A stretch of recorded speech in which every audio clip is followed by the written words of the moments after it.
¿Qué aliados le quedan a Irán en el mundo? Teherán se dedicó a trazar alianzas con países cuyos gobernantes o jefes de régimen compartían su ideología antiestadounidense. Estamos hablando de Vladimir Putin, de Rusia, de Bashar al-Assad en su momento, de Siria y de Maduro también en su momento de Venezuela.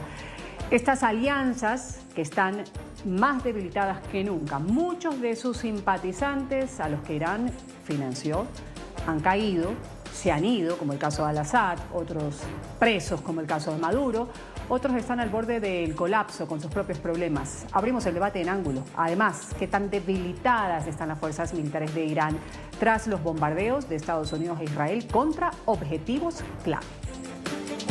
Y mencionamos aquí a al-Assad, a Maduro y ahora Jamenei, que se reseña que Putin ha perdido a 3 de sus mejores amigos en poco más de un año.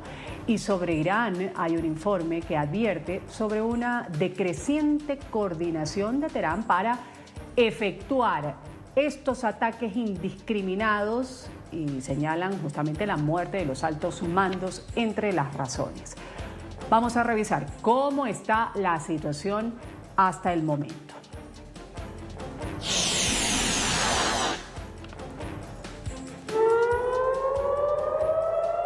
Por ahora siguen con sus indiscriminados ataques de parte de Irán en contra de blancos civiles, al menos en alguna decena de países de Medio Oriente. La retaliación de las fuerzas iraníes persiste. Hoy se cumple este 5.º día de las acciones de Israel y Estados Unidos sobre Teherán y otras ciudades con la misión de desmantelar lo que es una amenaza nuclear, la capacidad de ataque y el riesgo existencial que significa la tiranía de los ayatolás para el mundo occidental. Ahí vemos estas imágenes reveladoras de la incesante zozobra que deben padecer los habitantes en Israel, también en otros países de la región que son víctimas de la ofensiva iraní con drones y misiles. En Jerusalén, ahí lo escuchan, las sirenas suenan de manera casi constante. Este registro corresponde a horas de la mañana de hoy miércoles. El Domo de Hierro, la principal potencia antiaérea de Israel, opera al máximo de su capacidad para poder proteger a los habitantes.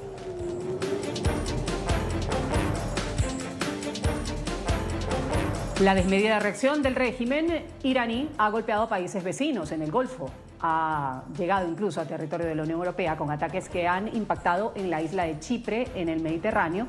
Las potencias militares europeas avanzan a toda prisa en el refuerzo de escudos antimisiles para proteger al continente de una posible nueva fase de arremetidas de fuerzas titánicas que operan todavía desde Irán. Los gobiernos de Reino Unido, de Francia y de Alemania principalmente están reubicando sus capacidades para hacer frente a estas amenazas. Baterías antiaéreas, aviones de combate, buques de guerra también están siendo movilizados de emergencia hacia el Mediterráneo con el foco inicial puesto en la isla de Chipre.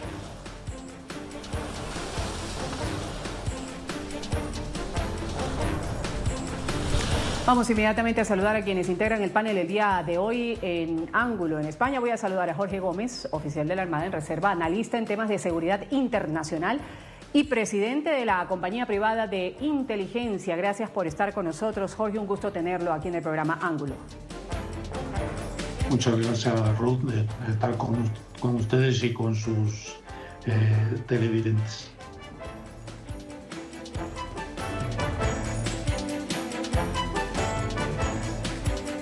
Voy a darle la bienvenida también a Pablo Begnini. Él es director académico de Relaciones Internacionales de la Universidad de Hemisferios en Quito, profesor de investigación geopolítica en conflictos armados. Gracias por estar con nosotros, Pablo. Bienvenido. Ruth, muchísimas gracias por la invitación. Gusto estar acá.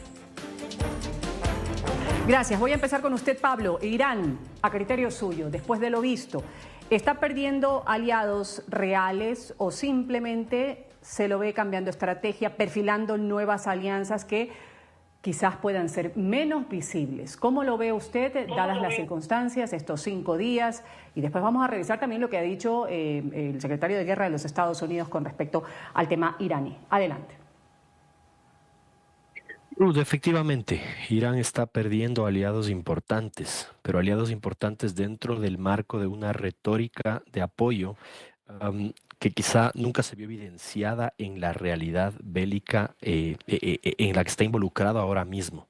Yo creo que Irán tenía unos socios importantes, unos más estratégicos que otros. Sin duda tenemos que mencionar a sus proxies en el Medio Oriente. Hablemos de Hamas, del Hezbollah, sin duda, los hutíes en Yemen, sin duda.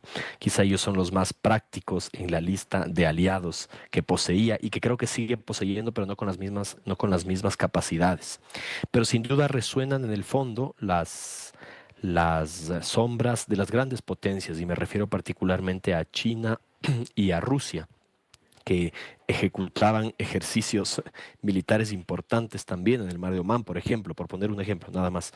Y esto ahora mismo ya no se ha visto evidenciado porque ese apoyo que esperaba Irán ya no se ha puesto en práctica. Ahora mismo Irán se ha convertido en un socio bastante incómodo para esas potencias que no han declarado públicamente ya su apoyo después de lo que ha sucedido en los últimos días. Y creo que eso le ha golpeado bastante ahora mismo a Irán, que ve que tiene un debilitamiento político considerable, dada la coyuntura, por supuesto.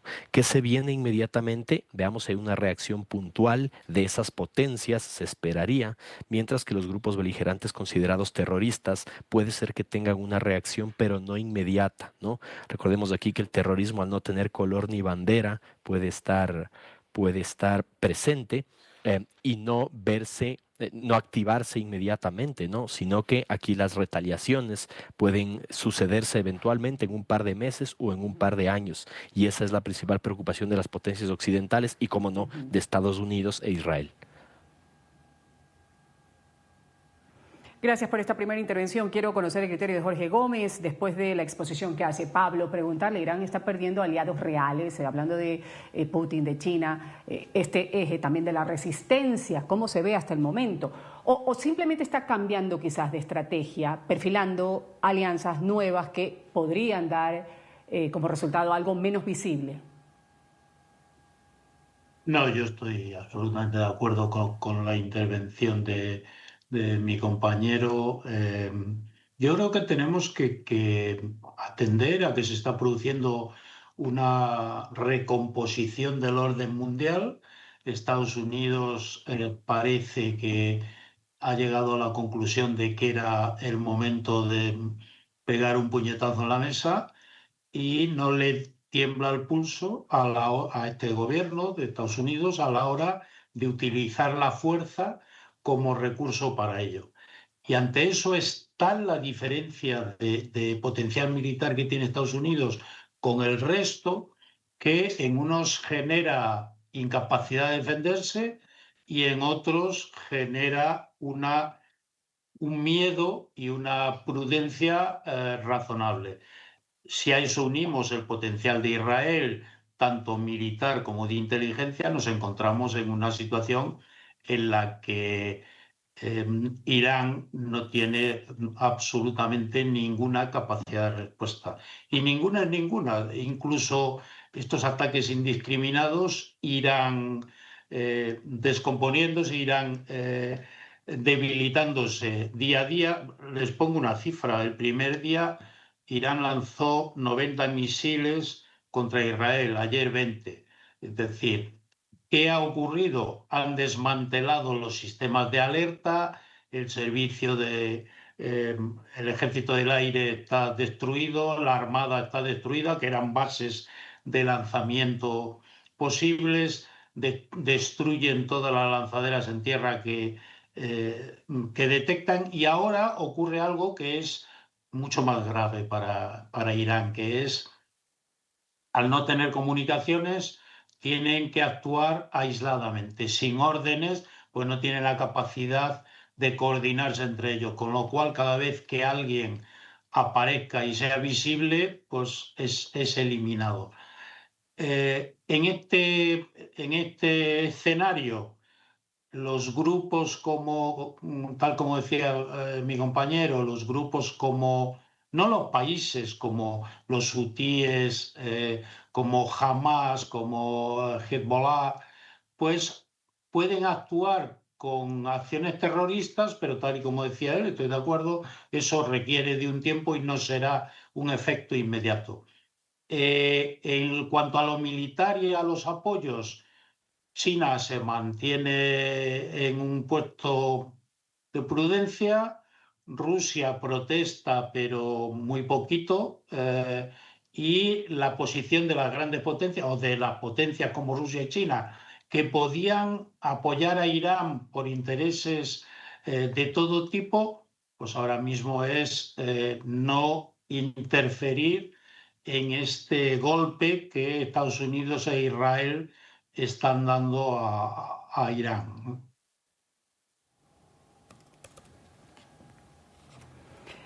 Voy a integrar en este panel, en Ecuador me acompaña Michelle Maffei, es especialista también en temas de seguridad internacional. Gracias por estar con nosotros, Michelle, bienvenida. No, muchísimas gracias a ti, Ruth, y buenos días a todos los también invitados. Gracias, Michelle. Estamos en una primera parte hablando sobre esos aliados estratégicos a quien Irán financiaba en su momento. Bueno, muchos de ellos ya pasaron a otra historia. Al-Assad de Siria, por ejemplo, huido, Maduro en Venezuela, preso. Pero queda un Putin que todavía está pues, en una guerra con otro frente armado.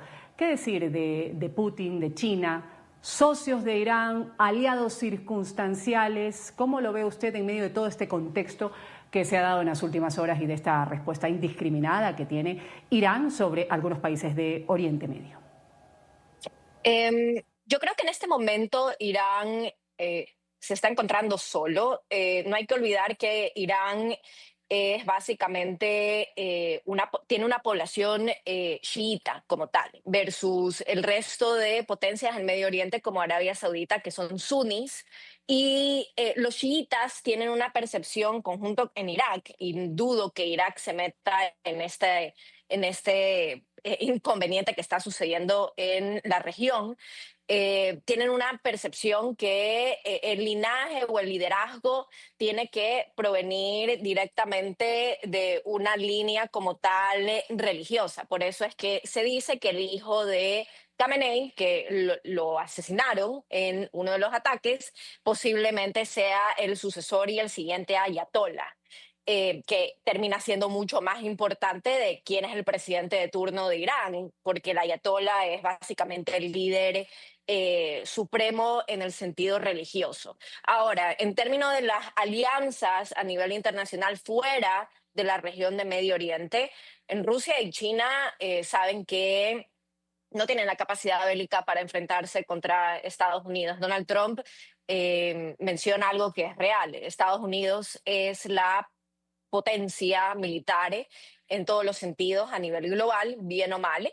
Y Rusia está ahorita con una guerra que necesita mantener su territorio, necesita mantener a las personas anexadas en ese nuevo territorio, entre comillas, felices, necesita reconstruir, que es extremadamente costoso. Y por el otro lado, China está en una guerra económica tratando de ganar esa guerra económica contra Estados Unidos, y por otro lado tiene su mirada a la provincia para ellos, Taiwán.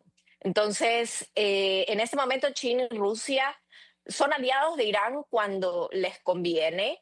Yo no creo que en este momento estén activamente ayudándolo a Irán. Irán no tiene la capacidad económica ni la capacidad tecnológica de, se podría decirles, hacerle un frente significativo a Estados Unidos. Sin embargo, hay enemigos dentro de la región que sí van a lamentablemente a tener los golpes, que es evidentemente Israel, debido a que Irán activamente dijo que hay que erradicar el Estado de Israel dentro de Oriente Medio. Y de ahí tenemos a Arabia Saudita, que evidentemente con Kuwait, con Emiratos Árabes, son aliados directos de Estados Unidos, y por otro lado tienen una mayoría brutal de población suní versus la población chiita, que tienen una visión muy diferente del mundo y también tienen otro tipo de interpretación religiosa del Corán. Entonces, Irán en este momento se podría decir tiene un panorama gris, Y por otro lado, yo no creo que haya una revolución nuevamente para la toma democrática. Nadie sabe quién va a ser el siguiente ayatolá. Siguen centrados en replicar el régimen anterior. Y yo no creo que es algo de impactarse el hecho de que no quieran ser democráticos.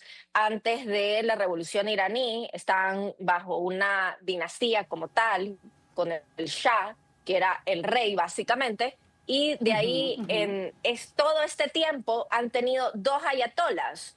Ayatollah Khomeini, que disculpen ser tal vez coloquial, un viejo que llegó desde Francia, extremista, y después tuvieron al Ayatollah Khamenei, que estuvo en el poder hasta los 80 y pico de años, que era en efecto otro viejo. Entonces, yo no creo que es una sociedad, Ujú, ujú. lamentablemente, que tenga en su cosmovisión cómo generar una democracia. Ujú. Y ahora que se está proponiendo, como bien lo decía Michelle, al hijo del ayatolá Jamenei, Jorge y Pablo, en ese orden, Jorge y Pablo. Vamos a hablar un poco de Irán, que se jactaba en su momento de controlar capitales árabes. Se estaba hablando en su momento de Bagdad, por ejemplo, de Damasco, de Beirut, de Sanaa, en una alianza denominada como ese eje de la resistencia. Pero la red utilizada durante mucho tiempo como fuerza regional en contra de Israel se debilitó, dicen algunos especialistas, desde la guerra de Gaza y ahora incluso corre el riesgo de colapsar. ¿Qué pasa con Hezbollah, con Hamas? ¿Cómo ven ustedes la actuación en medio de todo esto que está ahora pues respondiendo Irán y tratando de captar aliados, socios para su objetivo, que siempre ha sido anti-estadounidense, anti-israelí? Jorge y Pablo. Bueno, me gusta el término que ha utilizado Michel de panorama gris, pero yo lo corregiría por un panorama negro que tiene Irán, ¿no? En cuanto a los grupos como Hamas y Hezbollah, yo no dudo de que puedan realizar algún ataque, ya los están realizando. Lo que pasa es que tenemos que ver cuál es la respuesta de Israel y de Estados Unidos. Han sido bombardeos brutales como no se habían visto nunca. Por tanto, esas capacidades son realmente ahora mismo mínimas. Es decir, yo lo escenificaría de una forma concreta. Ahora mismo están en lo más importante de una acción militar como no se había visto nunca tampoco contra Irán, y todo aquel que se mueva recibe una respuesta del mismo tipo. Por tanto, estos grupos, vimos el otro día como en Beirut se realizaron unos bombardeos brutales y Estados Unidos va a minimizar esos riesgos, Estados Unidos e Israel va a minimizar esos riesgos con un componente además que no debemos de olvidar nunca, es decir, el componente de la inteligencia israelí. Nuevamente el Mossad nos ha dado muestra de que tiene absolutamente penetrado todo Irán, es decir, no hacen nada sin que ellos lo sepan y son capaces de realizar tanto bombardeos brutales como ataques quirúrgicos y matar al ministro de Defensa que ha sido nombrado ayer, convirtiendo lo que muchos dicen que en Irán aceptar un cargo ahora mismo es sentencia de muerte, ¿no? Pues eso mismo lo trasladan a las milicias de Hezbollah o de Hamas y atacan a aquellos lugares donde hacen reuniones, donde saben que se van a decidir cuestiones importantes. Es decir, yo creo que todo el entorno de grupos tiene que tener ahora mismo un miedo muy importante y eso les inhabilita para tener respuestas que puedan afectar a cómo va a producirse esta acción que Estados Unidos ha marcado, Estados Unidos e Israel han marcado sobre Irán. Me permiten, yo hablaría de dos tipos de aliados, ¿no? Unos estatales y otros no estatales, con una diferencia fundamental, y es que considero que Irán es dependiente de los aliados estatales y ha generado dependencia en los aliados no estatales, ¿no? Diferenciando lo que sería su alianza con el Hezbollah, por ejemplo, y por otro lado, en su momento con Siria. Tenemos que reconocer algo, y es que Estados Unidos ha aprovechado la ventana de oportunidad que se le ha presentado por la coyuntura internacional y por todo el cúmulo de acciones previas que ha realizado para poder decidirse finalmente intervenir en Irán, y es justamente lo que está pasando ahora. Michelle hizo una mención bastante importante, y es el tema de la diferencia entre el Islam suní y el Islam chiita, ¿no? Y esa diferencia no es menor, no es baladí, es importante. Hay que considerar que la población chiita es muy minoritaria comparada con la sunita, comencemos por ahí, y eso hace que Irán inmediatamente, y desde esa perspectiva religiosa, esté aislado primero. Claro, ese aislacionismo ha generado mucha más concentración de poder en Irán y de radicalización de su postura religiosa, y por supuesto, ¿no?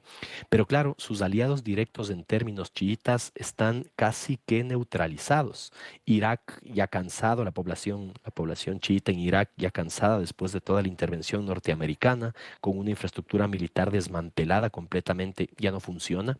Y por otro lado, su aliado político formal, que era Siria, que yo creo que había una codependencia interesante ahí, pero bueno, ahora mismo ha cambiado de régimen completamente, ¿no? En algún momento Irán le ayudó con infraestructura militar y se hablaba de una inversión de casi 30.000 millones de euros.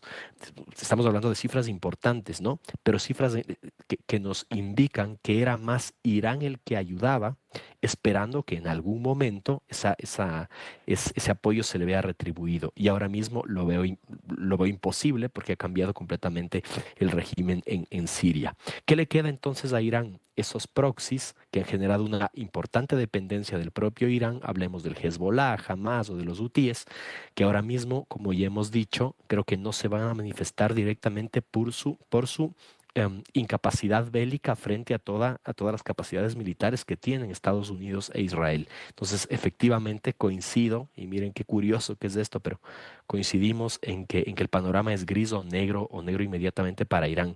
¿Qué le queda? Pues una diplomacia que ellos mismos están negando ahora. O sea, si no me equivoco, si mal no entiendo, ya ha manifestado Pablo. Irán, ¿no?, la posibilidad esa de no acudir a canales diplomáticos. Pablo, sobre esto de qué le queda, justamente vamos a revisar inmediatamente y después le sigo dando la palabra, Pablo, Jorge y Michelle. Pete Hegseth, que hace poco ha advertido que van a venir más y muy potentes ataques, lo ha dicho claramente en una última declaración sobre el régimen iraní.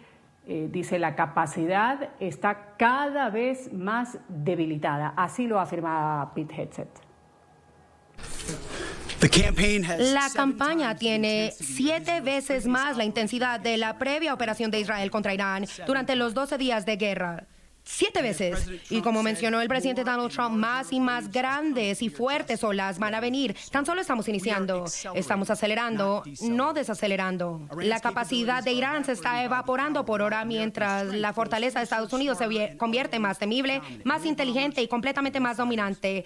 Más luchadores y armamento militar llegan hoy mismo. Ahora, con el completo control de los cielos, vamos a utilizar alrededor de 226 kilogramos, 453 kilogramos y 907 kilogramos de armas y bombas con precisión, de la cual tenemos una reserva ilimitada. Estamos utilizando municiones exquisitas, pero ya no lo necesitamos hacer tanto por el avance. También tenemos completo uso del Patriot, que se mantiene fuerte. Los enemigos ya no pueden lanzar la cantidad de misiles que estaban lanzando, ni siquiera cerca. Ahí estaba Michelle Maffei. Escuchábamos cómo está a criterio de los Estados Unidos la capacidad de respuesta de Irán. Todavía pues persiste ese temor. Donald Trump lo decía hace algunos días, podría durar 4 semanas, podría ser antes, podría ser después. hay quienes no son, están un poco escépticos en cuanto a los tiempos. Pero enfocándonos con lo que hablábamos hace un momento, la muerte de altos mandos militares, ¿esto desorganiza la cadena de mando o fortalece a estos sectores que son más radicalizados dentro del régimen? Por ejemplo, el poner al hijo de Jamenei, al líder supremo, en un sentido religioso que todavía persiste en Irán. Yo no creo que esté debilitando la cadena de mando en Irán. Yo creo que la única forma de debilitar una cadena de mando real proviene de la sociedad. La sociedad iraní están acostumbrados a esos tipos de regímenes que son totalmente diferentes que en Occidente. Si solamente podemos ver que en América del Sur la democracia es totalmente diferente a Norteamérica, es peor en Medio Oriente. Entonces, por otro lado, yo creo que ellos van a seguir la cadena esta de mando, se podría decir dinástica. No me llamaría la atención que los siguientes al mando del siguiente gobierno como tal sea en efecto el hijo del último ayatolá y que no se cambie hacia un régimen democrático como tal. Y eso no hay que, se podría decir, verlo como un shock o como una nueva noticia. Tenemos Arabia Saudita, que tienen todavía hasta hoy en día un príncipe y se llevan muy bien con Donald Trump. Entonces, Irán lo que están tratando de hacer es, y yo creo, y creo que esperaría que la administración de Trump entienda que cada vez que ellos van y sacan a alguien de la presidencia o del liderazgo como tal, no significa que va a haber una revolución democrática como se podría pensar que va a haber una nueva revolución, tipo Revolución Francesa. Yo lo que creo es que quieren someter al nuevo régimen iraní tal cual como hicieron con Venezuela, que sigue el partido chavista, pero nada ha cambiado. Lo que les interesa es que trabajen directamente con los Estados Unidos, porque Estados Unidos necesita cuestiones como energía, necesita cuestiones como abaratar en general el estándar de vida dentro de los Estados Unidos. Ya. Entonces, yo no creo pero que Michelle, vaya a haber esta recomposición.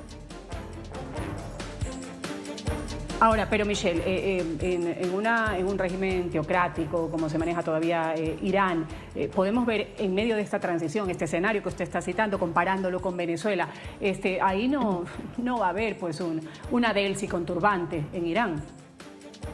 No me llamaría la atención que sí. Hay un común denominador de los regímenes autoritarios o totalitarios, indiferentemente que sean teocracias o democracias. Venezuela e Irán es un gran ejemplo. Ambos dos, indiferentemente de la región, son autoritarios que se manejan netamente de concentrar poder y de corrupción sistémica estatal.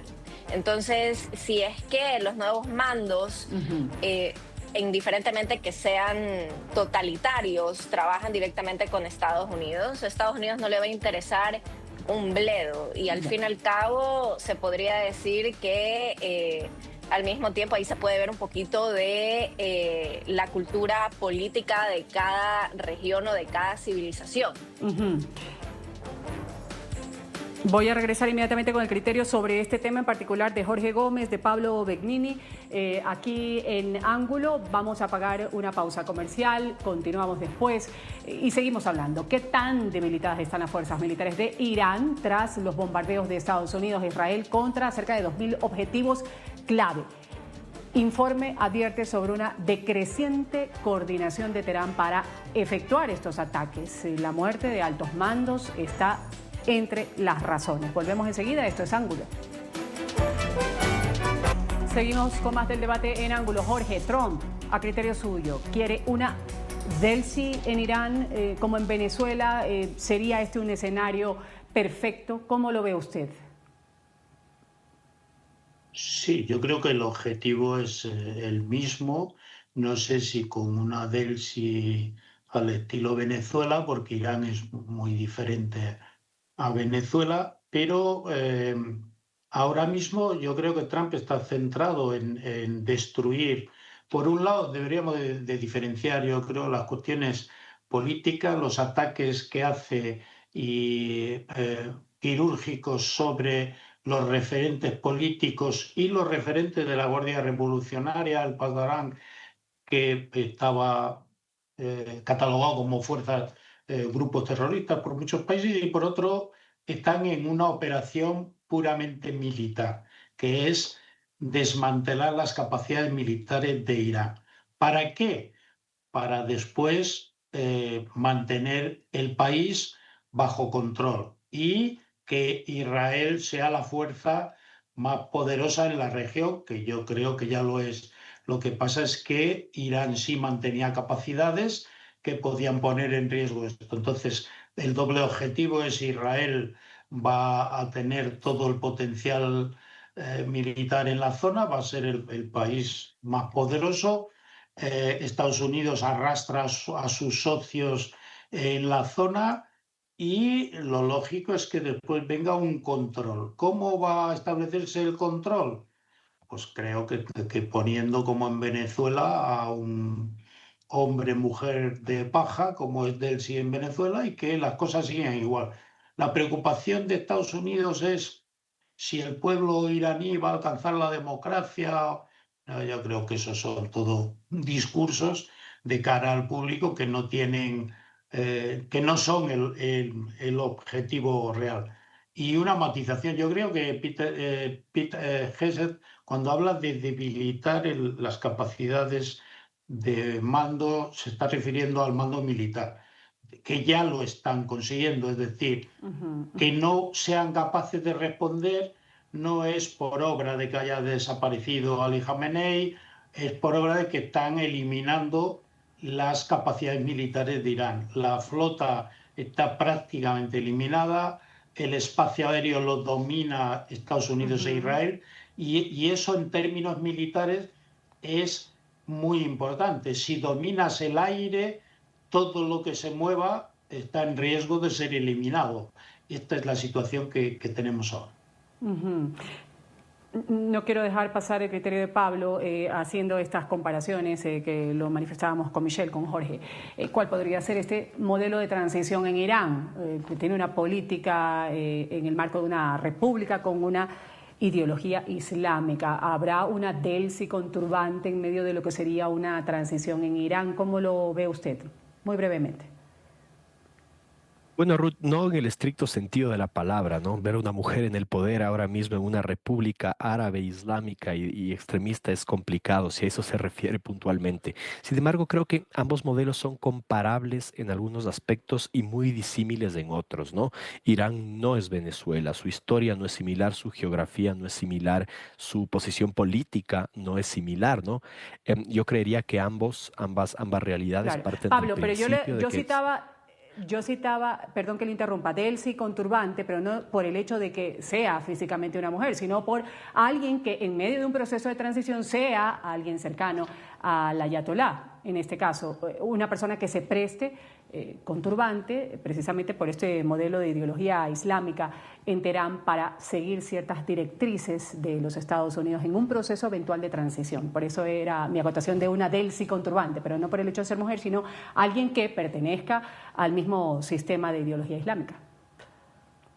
Entiendo la referencia. Quizá ahora el proceso de transición pase por facilitar el regreso de lo que en algún momento fue la monarquía iraní, y ha habido de hecho declaraciones del descendiente de esa monarquía, ¿no? El descendiente de los shahs, que ahora mismo vive en exilio, me parece que está en el Reino Unido. Y claro, esa sería la opción más occidentalizada dentro de todas las posibilidades de acceso, de cambio al poder en el marco de Irán.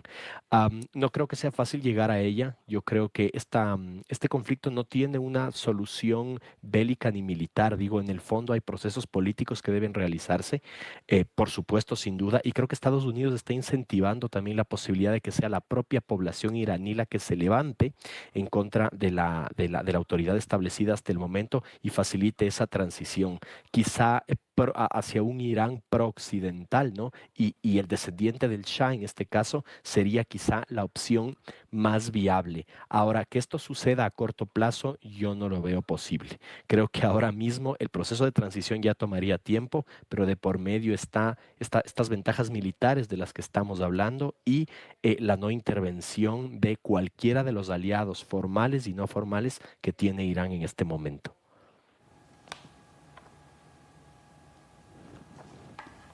Antes de irme a la pausa comercial, vamos a hablar, quiero el criterio de Michelle sobre lo que significa exactamente un elemento clave, que es de lo que se ha hablado entre los ataques que se han dado por parte de Estados Unidos e Israel, porque siguen siendo contundentes, persistentes, además, estas operaciones de Israel y Estados Unidos para destruir, dicen ellos, blancos terroristas del régimen iraní en Teherán. De manera implacable, la aviación aliada tiene bombardeos para seguir debilitando estas capacidades bélicas del régimen. Israel y Estados Unidos están reportando impactos certeros sobre decenas de objetivos en Irán en medio de esta estrategia de ataques a gran escala en puntos señalados de la capital. Acciones que están dirigidas contra estructuras subterráneas secretas de programas nucleares en Irán, en las afueras de Teherán. Hablemos de estos objetivos clave. Michelle, antes de irme al corte comercial. Sí, yo justo estaba escuchando las declaraciones también de Donald Trump como de Marco Rubio, que hay que tomarlo siempre con pinzas porque algunas veces después hacen una maniobra de decir nosotros no dijimos ciertos statements como tal. Pero básicamente el por qué Estados Unidos, conjunto con Israel, empezaron a lanzar misiles y a bombardear y se podría decir pusieron un stop a la mesa de negociación, fue básicamente porque los negociadores iraníes, en un sentido muy de Medio Oriente, en el Medio Oriente, no solamente Irán, sino en Israel, los árabes en Medio Oriente, uno, se comunican diferente, así hables el mismo idioma, y dos, algunas veces dicen y nunca hacen.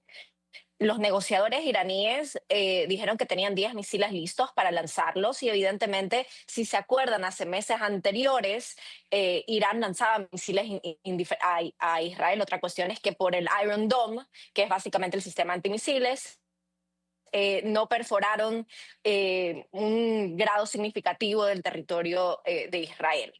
En el momento que Irán mencionó eso, fue básicamente el punto de quiebre de las negociaciones con los negociadores de Estados Unidos y la administración Trump, y empezaron simplemente a mostrar su poder militar, que indiferentemente que así Israel esté solo, Israel tiene inclusive mejor tecnología como tal y más específica que Irán.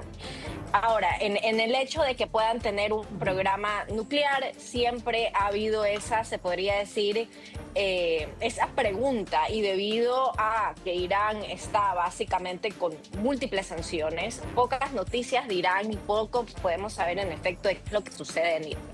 Yo no creo que ellos tengan un programa nuclear robusto ya finiquitado. Lo que sí pueden tener como tal es ciertos,